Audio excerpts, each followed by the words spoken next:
काश अगर कोयला चोर, बालू चोर, लकड़ी चोर, लोहा चोर माफिया के साथ अलग होते हैं तो झारखंड स्वर्ग से सुंदर हो जाए। बाकी लोग वोट कैसे देते हैं और आप उनके हलफनामा को पढ़िएगा। जो बेरमो के विधायक है उनकी जो अर्धांगिनी है उनके हलफनामा को, अरे जब हलफनामा में उतना संपत्ति दिखाया है तो जब छुपाया गया हो संपत्ति कितना हो। भीड़ से एक सवाल पूछना चाहूंगा, हम लोग का अपराध क्या है? मैं आप लोगों से एक सवाल पूछना चाहूंगा कि हम लोग का अपराध क्या है, हम लोग का गुनाह क्या है? क्या हम लोग आतंकी है, नक्सली है, अपराधी है, चोर गुंडा मवाली क्या है? हम लोग 3000 पुलिस गई थी हमको अरेस्ट करने के लिए। हम लोग का अपराध क्या है कि आज से 2 साल 2.5 साल पहले स्टूडेंट की मांग को लेकर, छात्रों की मांग को लेकर हम लोगों ने विधानसभा के सामने धरना दिया था। अरे भाई, विधानसभा के सामने धरना देना इतना बड़ा अपराध है कि आप 3000 पुलिस लेके आए। चलिए ठीक है, आप पुलिस आए तो आए, क्योंकि हमारा आंदोलन झारखंड सरकार से था, यानी झारखंड सरकार की पुलिस आ सकती है, उनका स्वागत है, वो हमको अरेस्ट कर सकती थी। लेकिन एक सवाल, यहाँ सीआरपीएफ के भी जवान बैठे हैं, यहाँ सीआरपीएफ के पुलिस आई थी, सीआरपीएफ क्यों आई थी? एक सवाल हमको दीजिए, हम बहुत कम उम्र का लड़का है। सीआरपीएफ क्यों आई थी वहां? यहाँ मीडिया कर्मी है, पढ़े लिखे प्रबुद्ध मीडिया कर्मी है, हमारे साथ सुप्रीम कोर्ट के वकील आए हैं, शायद इसी भीड़ में बैठे हैं, हालांकि उनको आज मौका नहीं दे पाए। सीआरपीएफ क्यों आई थी झारखंड वासियों बताइए? सीआरपीएफ कब जाती है?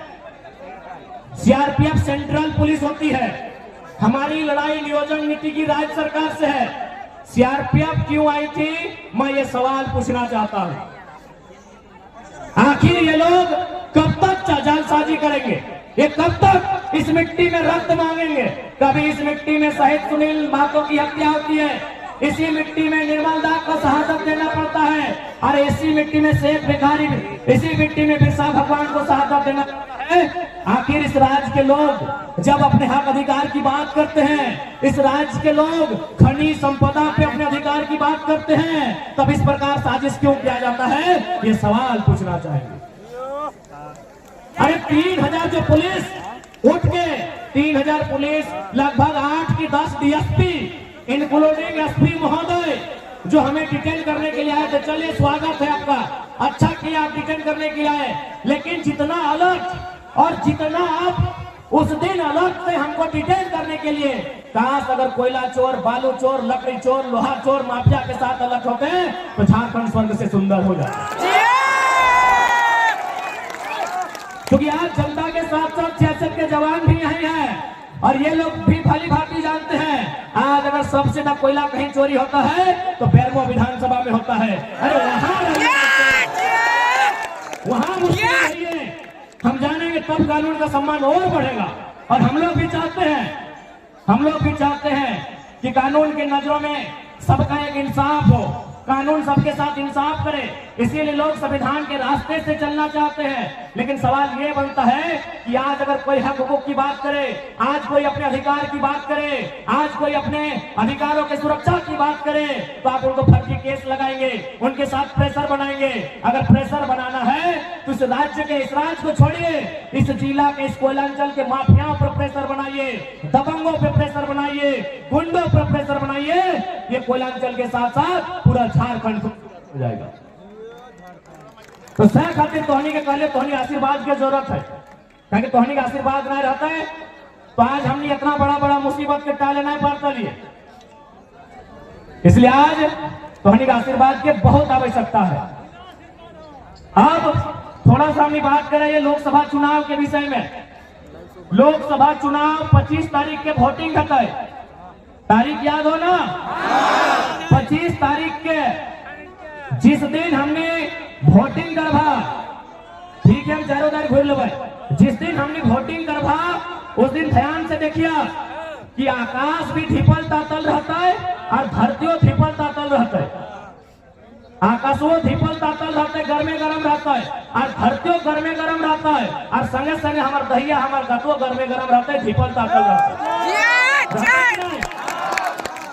यानी आकाश धरती के साथ साथ मेरा शरीर का बदन भी गर्म रहेगा उस दिन। हम माथे को पसीने से पोंछेंगे, अपने सर को पोंछेंगे, लेकिन फिर भी मतदान करने के लिए जाते हैं। क्यों जाते हैं? जबकि इसी समय हमारी माता, हमारे पिता अगर हमें कोई काम करने के लिए कहें तो हम साफ मना कर देंगे कि बाबू शाम को बोलिएगा, शाम को थोड़ा हम काम कर देंगे, अभी गर्मी बहुत ज्यादा है। लेकिन 25 तारीख को हम लोग बहुत भारी गर्मी में 45 डिग्री के टेम्परेचर में वोट देने के लिए जाएंगे। क्यों? न हमको विश्वास है, हमें आशा है कि जिस नेता को हम लोग वोट देंगे, जब वो चुनाव जीतेगा, हमारे बच्चों के भविष्य की बात करेगा, हमारे गांव को सुरक्षा प्रदान करेगा, हमारे आने वाली पीढ़ी की दवाई, पढ़ाई, कमाई की बात करेगा। इसीलिए हम लोग वोट करते हैं कि जो नेता चुन के जाएगा, जो नेता जीत के जाएगा, वो हमारे बच्चों के दवाई, कमाई, पढ़ाई की बात करेगा। लेकिन आज देखिए, यही ये बेरमो विधानसभा गिरिडीह लोकसभा है।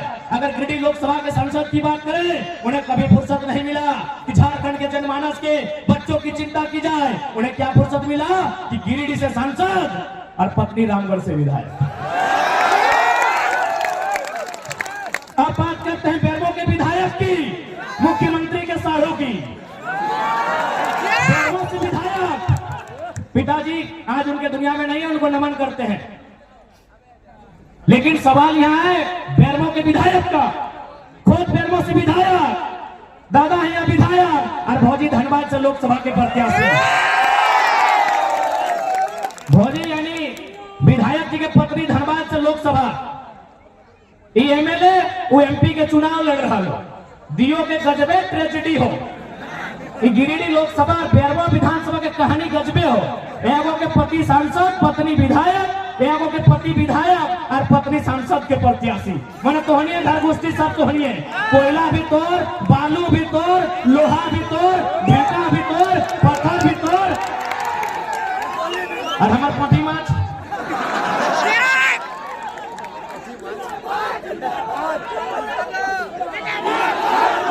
बताइए ऐसे राजनेताओं को आखिर लोग वोट कैसे देते हैं? और आप उनके हलफनामा को पढ़िएगा, जो बेरमो के विधायक है, उनकी जो अर्धांगिनी है, उनके हलफनामा को।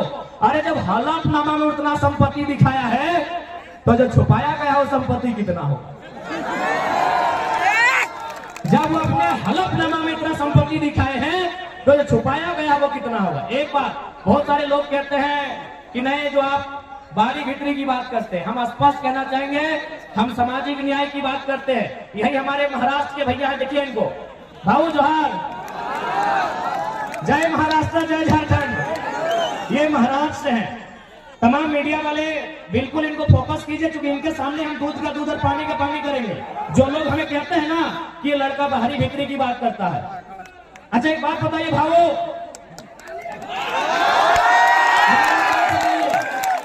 आपसे इशारों में बताइए, नहीं इशारों से बताइए, क्या महाराष्ट्र में हमारे झारखंड के अगर कोई बच्चे जाएंगे, वहाँ जो सरकारी नौकरियां हैं, डीएसपी वगैरह, बीडीओ वगैरह, सीओ वगैरह, तहसीलदार, दीवानी जो भी है, क्या वो फॉर्म भर के बन सकते हैं?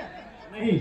सुनिए महाराष्ट्र के भैया हैं, ऐसे हम कोई फॉर्स नहीं किए हैं। मीडिया वाले इनको बिल्कुल फोकस कीजिए। जो कहते हैं जन्म तो बाहरी भितरी की लड़ाई करता है, अरे भाई हमारे लोग भी महाराष्ट्र में रहते हैं, हम लोग मजदूरी का काम करते हैं, हम लोग महाराष्ट्र को धन्यवाद भी देते हैं कि चलो भाई हमें रोजी रोजगार के लिए जगह दिया। बिल्कुल हम लोग महाराष्ट्र के अलावा तमाम राज्यों का, बाकायदा बिहार और यूपी क्यों न रहे, अगर हमारे मजदूर वहां पटना में, इलाहाबाद में रहकर मजदूरी करते हैं, उनका हम धन्यवाद देते हैं, क्योंकि हमें मालूम है वो राज्य हमारा नहीं है, अब तो हमें वहाँ राज्यवासियों का अधिकार नहीं मिलेगा। बात बराबर है भाई? बराबर है, सही बात है, सही बात है ना। यानी अगर हम कहें कि महाराष्ट्र मराठियों का है, कोई दिक्कत नहीं, गुजरात गुजरातियों का है, कोई दिक्कत नहीं, बंगाल बंगालियों का है, कोई दिक्कत नहीं, बिहार बिहारियों का है, बरोबर है? तो अगर हम कहें झारखंड झारखंडियों का है, तो दिक्कत होना चाहिए। आप बनाएंगे,